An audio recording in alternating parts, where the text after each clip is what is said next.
Hey guys, welcome back to Snake Limited. As the video says in the title, I finally had success breeding mice. I've been breeding rats for 5 years. They are extremely easy to breed. At least I got lucky figuring it out to begin with. When you're breeding rats, what I do is I just keep typically one male to two, three females at the most in these bigger tubs. Once the females are pregnant, I move the females into their own tubs to give birth and to wean their babies. That works out the best for rats for me. It has been kind of foolproof. That way I can figure out which females are actually having good litters, which ones are having bad litters, which ones need to be fed off to the snakes, and which ones I can keep reintroducing back into the breeding program. So once the female weans the babies off, I can take the female and put her back into any one of these tubs here, as long as I've never had an issue. I just basically take the female out of the breeding tub where she has her litter. I put her back in here into these bigger tubs with a male, and it doesn't even matter if there's already a female in there. They usually do not fight at all. Mice, on the other hand, I have had a terrible time breeding them. I've only been breeding them for maybe a year and a half, and I have never had consistent litters out of the females. What I used to do is I used to keep one male and a bunch of females in these bigger 70 series tubs. I would pull the females out when they were pregnant, and I would allow them to give birth in these small lab tubs, and for some reason it just never worked. I was getting really bad litters. I was getting inconsistent pregnancies from the females when I would pull them. And I think what was happening is those males were kind of getting overworked and they weren't able to get the females pregnant. So what I started doing is permanently keeping breeding pairs, or I guess I keep one male to two females in these smaller lab tubs. And it has literally done wonders for my breeding program. I think I've produced more baby mice since the last video I made, which I think was like a month and a half ago. I've produced more mice in that period of time than I have all of last year. Literally every single one of these 6 tubs here is filled with mice that have been weaned already, if you can see some of them in there. So that is, at least for me, has been the best method of producing mice. So you keep one male, 2 females in each one of these lab tubs, or whatever small tubs you have. You keep them in there permanently. Mice are different than rats. You cannot swap them in and out. You can't take these females out of here, move them into different tubs. They will fight.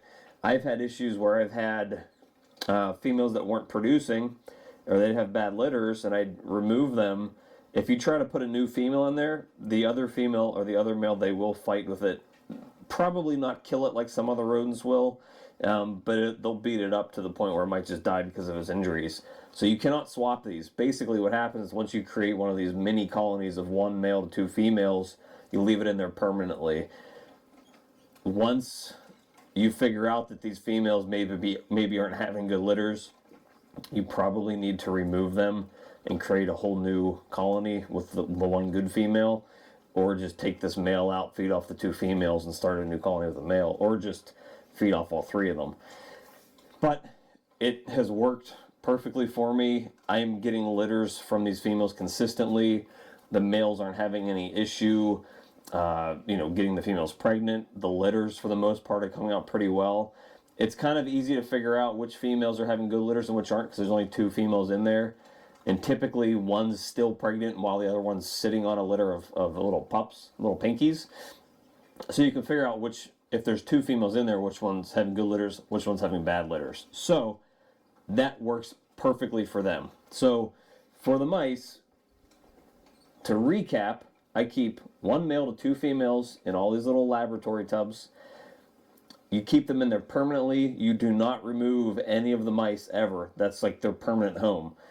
Once the babies are weaned, I just take them out. I've had no issue taking all the babies, mixing them up, and basically every week I go through And if I'll make an empty tub, everything that I pull this week from here will all be mixed in together in one of these tubs. I'm not mixing fresh weaned mice with an established group of mice in here because they probably will end up fighting. But if all 6 of these are filled, I usually try to feed them off that week, or I'll freeze them off, and then I have an empty tub. Everything that gets pulled from here this week will go into its own colony up here. And so basically these are all my feeders, or the males and females that I'm growing up to replace anything in here that needs to be replaced. So I've probably pulled, what do I have here? I have 8, 16, 24, I have about 30 pairs of mice here. So there's about 60 females here, and I've pulled probably well over 100 mice in the last maybe 3 weeks, and that's not including the first couple weeks, because at that point they were just paired up, so they weren't having litters to begin with. But I've produced hundreds of mice already in that 1 month time span. So if you're doing mice, do it that way. Again, to recap the rats, this has been tried and true for me since I started doing it. With rats, I've tried to do leaving the females in with the males once they're pregnant, and I've never had good luck with that. Sometimes you do have issues with cannibalism, maybe with either the male or the other female in there eating the pinkies. Basically, as soon as you see a pregnant female in here, you pull her out, put her in her own tub, and let her give birth, and then you can just throw her back in with the male and a female, or even a different tub at a later date. Now, ASFs, I purchased some ASFs like a month and a half ago, and when people say they take forever to grow up and breed, they're not lying. I finally am starting to get litters out of these guys, and I don't know if you can see there's some babies back there. There's a pregnant mom. There's another pregnant mom right there. I think one of these has, oh yeah, here, look at this. So there's, 4 females in here. Look at that little collection of babies back there. So they're doing really good. I actually haven't had too many issues with cannibalism here, except for this one group. So let me show you. There's a bunch of babies in here. I showed a picture of this the other day, but there's a baby with its head that was stuck in a peanut shell. So that was interesting. No issues with them producing litters here and being okay, except for this one group. You have to keep an eye on them, I guess. This group here, they've had a couple litters, maybe 2 or 3, and then I watched them, and then every day I go back in there the next day, all the babies are gone. So somebody is cannibalizing the babies in this group here. So I actually fed off one of the females this past week. If I see another litter in here again, I'm just going to keep feeding them off. I think this female might be pregnant. And I'm just going to keep feeding them off one by one to see if I can figure out which one was doing it. If not, they're just going to all end up being fed off, which kind of stinks because, again, they take forever to grow up. I purchased them when they were smalls, like just after they were weaned. And, again, I bought them maybe a month and a half, 2 months ago, and they're finally having litters now, like as of like last week or 2 weeks ago. So they take forever to grow up. But I have figured out that my one picky eater female ball python will only take ASFs, and she was never fed ASFs before. When I got her, she was eating rats. She ate rats for me for a couple months, and then stopped eating. The only thing I was able to get her back on was mice. She ate mice for a while, stopped eating. I finally got ASFs a couple months ago. She took an ASF the first try. She's been eating ASFs weekly since then. So for some reason, that's what she prefers. As far as appropriate meal sizes for your snakes, I've been overproducing rats probably for the last 6 months, so much so that I had to buy a third freezer to start putting rats in because I had too many.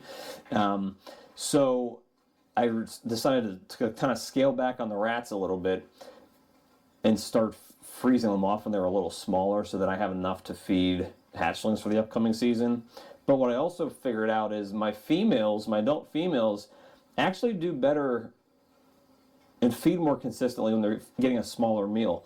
So instead of feeding them like the medium-sized rats or like the females that are like old breeders or males, I started feeding them, let's see, like smalls, which are probably the equivalent to like what an adult ASF is. I guess these guys here, they were just, yeah, I don't have the mom in here anymore, so these are already weaned off, and they're close. These aren't like small, like they would be smalls. They're a little bigger than weaned. These ones, the mom's still in there with them, but these are probably a little smaller.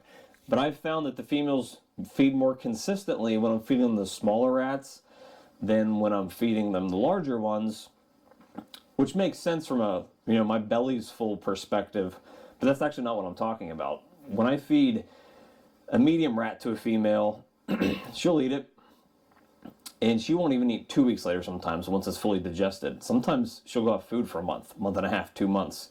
And, that can kind of hurt your breeding plans, especially if the female's not putting on a ton of weight at that point because she's kind of overfilled from that one rat. I kind of feel like feeding them the smaller meals seems to work better. It keeps them in the habit of feeding. As we all know, or if you don't know, ball pythons are very habit forming in terms of what their feeding schedules are. Once they get in a habit of not feeding, sometimes it's hard to break them of it. Once you get them into the habit of feeding on a certain prey, sometimes it's hard to break them of it. If you get them in the habit of feeding live, sometimes it's hard to transition them over to live, or over to frozen thawed. Personally, my hatchlings, I switched them over to frozen as soon as possible because I know most people feed frozen if you're not a breeder. And once I do that, like the adults that I hatched still feed on frozen thawed. But anything that I've purchased that was older or close to adulthood, they do not feed on frozen thawed. I think out of the, let's say, 50 snakes I've purchased that were close to adults, maybe 10% of them, maybe 5 of them have decided to take frozen thawed, but most of them don't. So these smaller meals, in terms of habit forming, seem to be working better for my girls, so that they eat on a regular basis. I'm still feeding weekly, but I'm feeding the smaller rats at this point, maybe just a little bigger than weaned, and they seem to be more excited to eat every week when it's feeding day. So that's what I'm doing in terms of feeding for them. But big success here with the mice. So that's a big. I think I made a video either this week or last week, like a YouTube short about being